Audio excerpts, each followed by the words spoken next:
स्वामी विवेकानंद जी का जन्म 1863 में 12 जनवरी को कोलकाता में हुआ था। उनके पिताजी का नाम विश्वनाथ दत्त था। माता जी का नाम भुवनेश्वरी देवी था। स्वामी विवेकानंद जी के संन्यास धारण करने से पहले उनका नाम नरेंद्र नाथ दत्त था। आइए जानते हैं उनकी जिंदगी की कुछ रोमांचक कहानियों को जो किसी भी व्यक्ति को सफल बना सकती हैं।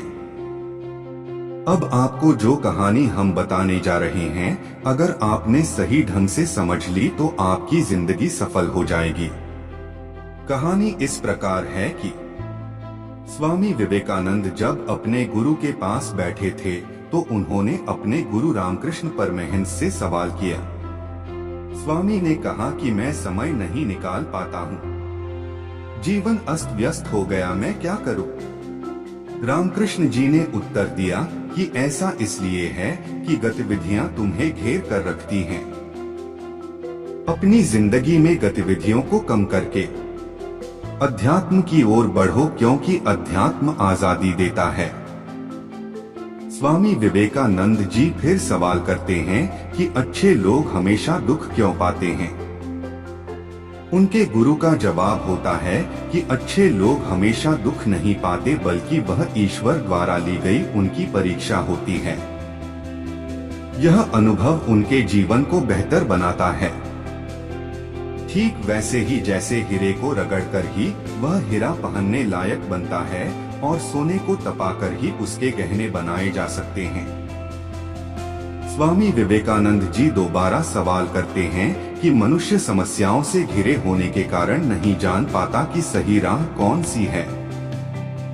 उनके गुरु जी जवाब देते हैं कि अगर आप अपनी बाहर की आंखों से देखोगे तो आप कभी भी सही राह नहीं चुन पाओगे।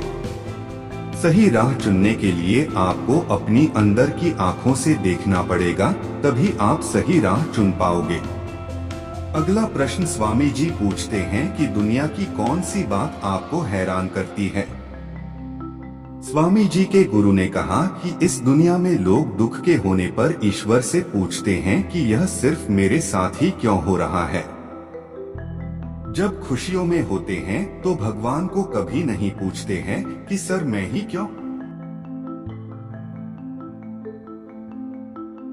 एक बार स्वामी विवेकानंद के पास एक आदमी आया और पूछा कि प्रभु, भगवान ने हर इंसान को एक ही जैसा बनाया है, फिर भी कुछ लोग अच्छे होते हैं, कुछ बुरे, कुछ सफल होते हैं, कुछ असफल, ऐसा क्यों?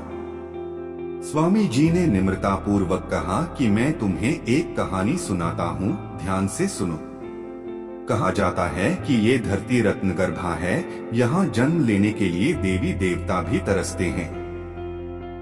एक बार देवी देवताओं की सभा चल रही थी कि इंसान इतना विकसित कैसे है, कैसे वह इतने बड़े बड़े लक्ष्य को प्राप्त कर लेता है।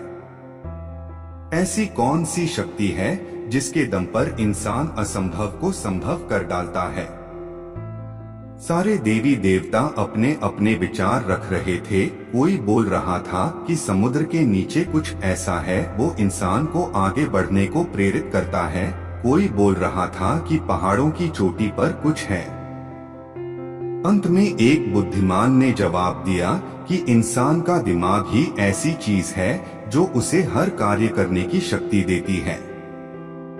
मानव का दिमाग एक बहुत अद्भुत चीज है। जो इंसान इसकी शक्ति को पहचान लेता है वह कुछ भी कर गुजरता है, उसके लिए कुछ भी असंभव नहीं है। और जो लोग दिमाग की ताकत का प्रयोग नहीं करते वो लोग जीवन भर संघर्ष ही करते रह जाते हैं। हर इंसान की जय और पराजय उसके दिमाग के काम करने की क्षमता पर ही निर्भर है। सारे देवी देवता इस जवाब से बड़े प्रसन्न हुए। स्वामी जी ने आगे कहा, आप जैसा सोचते हैं आप वैसे ही बन जाएंगे। आप खुद को कमजोर मानेंगे तो कमजोर बन जाओगे, खुद को शक्तिशाली मानोगे तो शक्तिशाली बन जाओगे। यही फर्क है एक सफल और असफल इंसान में। स्वामी विवेकानंद जी के रहन सहन में बहुत सादगी थी। उनकी सीधी वेशभूषा से किसी को पता नहीं लग सकता था कि ये विद्वान हैं। एक बार वे किसी यात्रा पर जा रहे थे। जिस रेल डिब्बे में वे बैठे थे उसी में 2 अंग्रेज भी थे। ये अंग्रेज साधु संतों से बड़ी घृणा करते थे। इसी कारण वे रास्ते भर साधुओं की निंदा करते रहे। उन्होंने सोचा यहाँ के साधु लोग पढ़े लिखे नहीं होते हैं, वे अपनी भाषा को नहीं समझते हैं। दिल खोलकर कुत्सित शब्दों का प्रयोग करते रहे साधुओं के प्रति। खासकर वे बुराई कर रहे थे स्वामी विवेकानंद की। आखिर उन दोनों को प्यास लग गई। अंग्रेजी में ही परस्पर बातचीत की कि गला सूख रहा है, अगले स्टेशन पर पानी पीना है। स्वामी जी उन दोनों की बातें चुपचाप सुन रहे थे। स्टेशन आया, गाड़ी रुकी। स्वामी जी दरवाजे पर खड़े हुए, पानी पिलाने वाले आदमी को पुकारा। जब वह निकट पहुंचा तो उन्होंने अंग्रेजों की ओर संकेत करते हुए कहा, इन्हें प्यास लग रही है, पानी पिलाओ। अंग्रेजों ने अब ऐसा सव्यवहार देखा तो लज्जा से उनके सिर झुक गए। मन में सोचा, यह व्यक्ति कौन है? इसके दिल में तो बड़ी सहृदयता है, यह तो अंग्रेजी भी जानता है। कुछ ही समय पश्चात उन्हें यह भी पता लग गया कि यह स्वामी विवेकानंद जी ही हैं। तब तो और भी अधिक शर्माए और उनकी मुक्त कंठ से प्रशंसा करने लगे। महात्मा कितने उदार हैं, कितने सहनशील हैं। हमने इन्हें इतनी गालियां दी पर ये बिल्कुल भी तप्त नहीं हुए, नाराज नहीं हुए, प्रत्युत हमारे लिए पानी की व्यवस्था की। धन्य है इनकी सहिष्णुता और उदारता को डोप। ऐसे महापुरुष ही विश्व का कल्याण करेंगे। दोनों ही व्यक्ति अपनी गलती पर बहुत पछताए।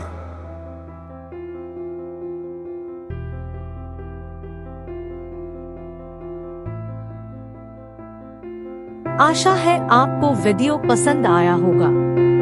और भी इंटरेस्टिंग वीडियोस के लिए बने रहिए हमारे साथ। चैनल लाइफ इज योर्स में। Please like, share and subscribe the channel.